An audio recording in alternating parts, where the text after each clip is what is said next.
Salve galera do PVT, estamos aqui com o mestre Flávio Behring, aqui visitando. O senhor veio fazer um documentário, explica pra gente aqui o que devemos a honra do senhor aqui no Rio de Janeiro, Next Gym. Bom, eu vim aqui a convite do pessoal que está fazendo o documentário do Red Belt, e hoje em especial dentro desse treinamento que é realizado para pessoal que luta jiu-jitsu ou MMA ou mesmo grappling e fazer comentários. Então, o objetivo da minha presença hoje aqui é exatamente isso, comentar o que está acontecendo lá dentro. Agora, eu já tenho o primeiro comentário. Como eu sou um detalhista, quer dizer, o meu objetivo no trabalho é sempre desenvolver os detalhes para ampliar a capacidade. Então eu gostaria de estar me intrometendo lá, mas não vou me intrometer porque o treinamento é diferente. O objetivo aqui é tempo e velocidade. E eu sou mais requintado, eu gosto de entrar no detalhe para observar por que a mão está, por que o braço está daquela maneira, a sua cabeça, a sua postura, enfim. Então eu estou observando só e vou fazer os comentários em seguida. Mestre, a gente estava falando agora em off, né, sobre a importância da sua geração, do pessoal do João Alberto, né, sem contar dos grandes mestres Hélio e Carson, né? Fala um pouquinho disso, que hoje em dia eu acho que a gente não tem o devido reconhecimento, né, as lendas do passado que tanto fizeram para esse esporte chegar no nível que está hoje, né? Exatamente, você tocou num ponto crítico e muito importante. Verdadeiramente o que acontece é que personalidades como o João Alberto Américo, por exemplo, que tem uma contribuição enorme para tudo isso que está acontecendo nos dias de hoje, não só no que diz respeito à parte do MMA, mas principalmente o que acontece no jiu-jitsu, ou mesmo no jiu-jitsu sem kimono. Essa pessoa não é reverenciada como deveria ser.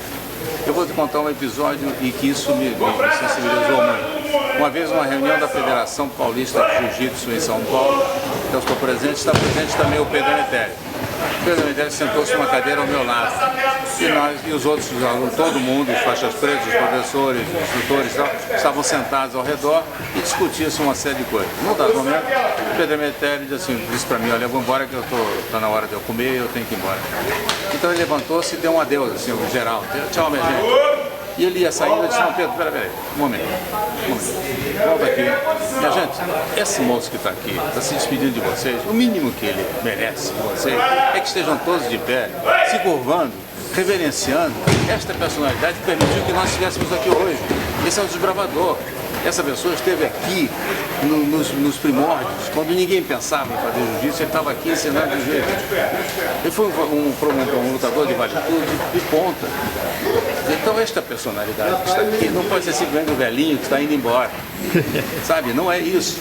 Então eu acho que o que nós precisamos é reverenciar as personalidades para manter viva a história. Senão vai se perder. Sabe, senão você fica só idolatrando aqueles que estão hoje aqui, mas no futuro eles serão um exemplo também.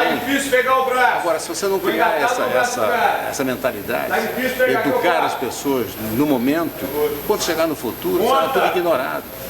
Tudo passa superficialmente, sabe? Ninguém vê com profundidade a importância das pessoas que elas têm, que elas tiveram e continuam tendo na história.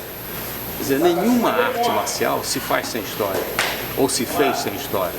Quer dizer, hoje, por que se fala tanto, hoje sempre se falou, por que se fala tanto no Mitsuo Maeda, no Ponte Koma? Porque foi ele o introdutor do jiu-jitsu que a gente pratica hoje aqui. Fala-se nisso, mas não se reverencia. Sabe? É muito interessante do ponto de vista comercial de lançar uma Copa Ponte Koma. É muito, comercialmente é bacana. Agora, do ponto de vista de reverência, o que se disse a respeito dele? Que contribuição ele teve? Okay? A mesma coisa que eu me lembro de uma vez, eu estou no Mundial, ainda quando o Mundial era aqui no Rio de Janeiro, eu estou no Mundial e de repente eu vejo o Hélio entrar, o Hélio Gracie, entrar no ginásio, e eu fui na direção dele imediatamente. E fui lá cumprimentá-lo, abracei e tal, e fui caminhando com ele, como um mestre de cerimônia. Sabe, quer dizer, eu tenho que abrir as frentes e dizer assim: este é o Hélio Gracie, esta personalidade que está aqui, este homem permitiu que nós estivéssemos juntos aqui hoje. Mestre, falando um pouquinho nisso, né, o senhor viveu a famosa Academia Gracie na Avenida Rio Branco, né? Como é que era aquela escola de samurais? O que o senhor lembra daqueles tempos? Olha, como você disse, é uma escola de samurais, quer dizer, a gente tinha a possibilidade primeiro de ter treinamentos fantásticos com todas as pessoas que você imagina, os grandes personalidades da época. Estavam todos juntos no mesmo lugar. Que era um ninho de cobras debaixo do mesmo teto. Então, esse era o primeiro ponto. Depois é o seguinte, você tinha um desafio permanente que era superar-se porque havia sempre alguém que vinha melhor do que você. Isso dentro de um mesmo ambiente, da mesma academia e sem rivalidade. Não havia rivalidade. Quer dizer, o Carson Gracie tinha a equipe dele, o João Alberto tinha a equipe dele, o Hélio Vires tinha a equipe dele, e no entanto não havia rivalidade, o que havia interesse em colocar um contra o outro, os alunos, para que todos melhorassem. Então, agora, era aquele negócio seguinte, quando você fala de escola de samurai, é porque o samurai está pronto para tudo a qualquer instante. Então nós estávamos prontos. Do Hélio chamar você e dizer o seguinte, tira o seu kimono que tem um cara que veio me desafiar, você vai enfrentá-lo. Assim, sabe, como de repente. Então, essa escola de samurai formou um monte de gente que se preparou durante muito tempo e nós estávamos preparados para tudo, a qualquer instante, a qualquer hora, em qualquer lugar. Então, essa era uma escola de samurai.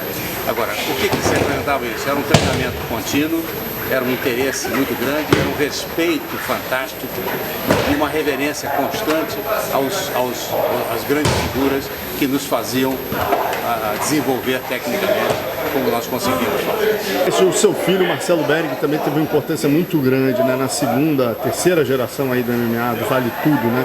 Ele que enfrentou, né, na época o Flávio Molina, num advento aí que iniciou a rivalidade entre o jiu-jitsu e luta livre, que possibilitou a evolução até da modalidade, né? O que o senhor lembra aí do seu filho falecido, Marcelo Behring? Olha, eu me lembro de um fato importante, quer dizer, quando ele me disse que ia fazer o Vale Tudo, eu achei o seguinte, quem é contra quem?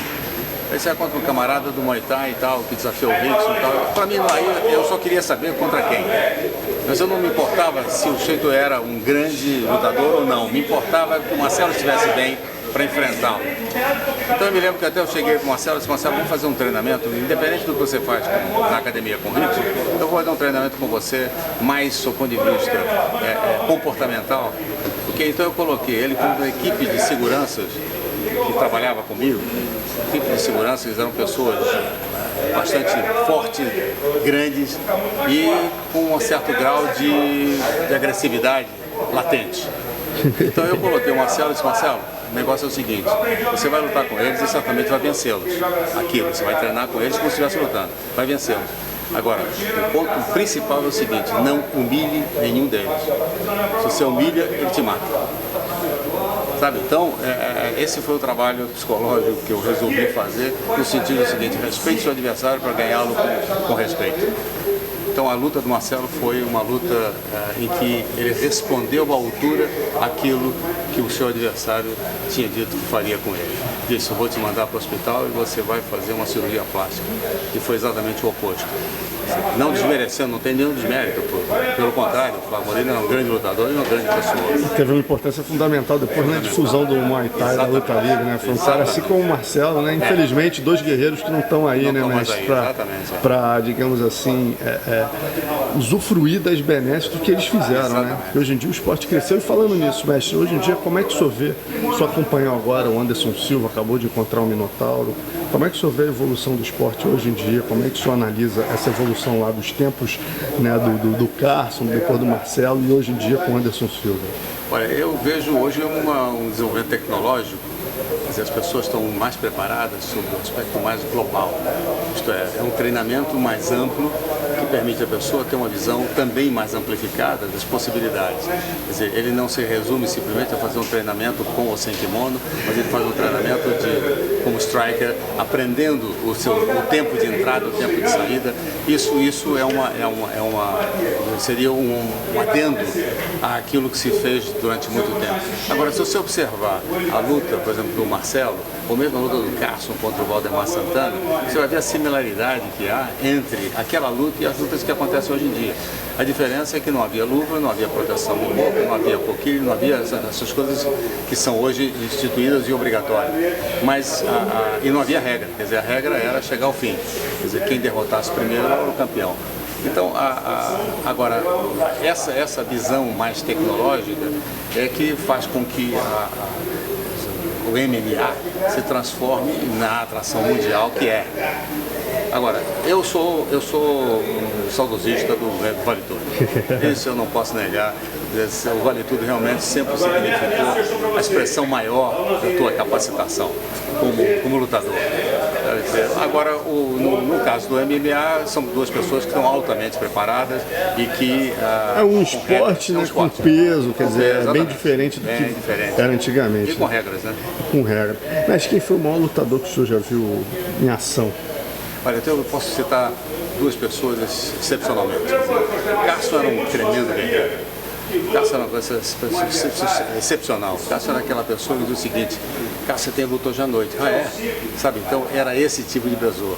O João Alberto Barreto, de uma outra extremidade, era um grande técnico e um grande estilista. Era um gentleman fazendo vale tudo. Quer dizer, a forma dele de se posturar, a forma dele entrar, a forma dele dominar e a vontade que ele tinha de subjugar o adversário, vencendo por submissão e não por golpe traumático. Então, essas duas personalidades para mim marcaram. E da nova geração, quem que o senhor gosta aí dessa geração MMA? Olha, eu gosto, sem dúvida, o Anderson, que é uma grande figura. Ele tem um estilo que me empolga muito. O estilo dele em pé, seus deslocamentos, o seu bailado, o seu swing, me lembra muito o Muhammad Ali, sabe? É muito daquele estilo, que eu sempre fui um fã do Muhammad Ali. Então eu sou um fã dele. E sou um fã, por exemplo, do Minotauro, um pouco nós estivemos conversando, que é um grande guerreiro, sabe? É um guerreiro na vida e um guerreiro no ringue. Eu acho que essas pessoas são... Agora, existem outros nomes, sem dúvida alguma, mas eu citaria esses dois, para mim, com o prazer de vê-los lutar. Mestre, quem quiser agora conhecer um pouco aí, ter contato com o senhor em São Paulo, como é que faz? Onde é que pode encontrar quem é um fã do jiu-jitsu, do MMA, da luta e quer encontrar um mestre, onde pode encontrá-lo lá em São Paulo?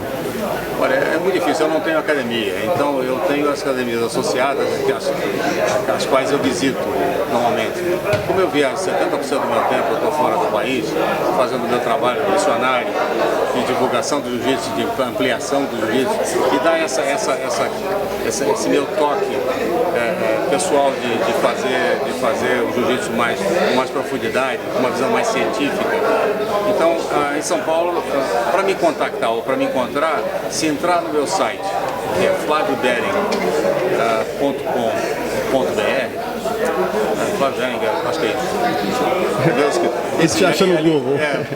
Inclusive ali tem o meu e-mail, endereço de e-mail. Então pode entrar em contato comigo e eu terei muito prazer sempre. Eu atendo a todas as pessoas com muito prazer, porque eu acho que se as pessoas me consultam é porque elas têm necessidade e interesse e eu tenho que atender. Mestre, obrigado pela entrevista, sempre uma honra. Um prazer enorme, obrigado.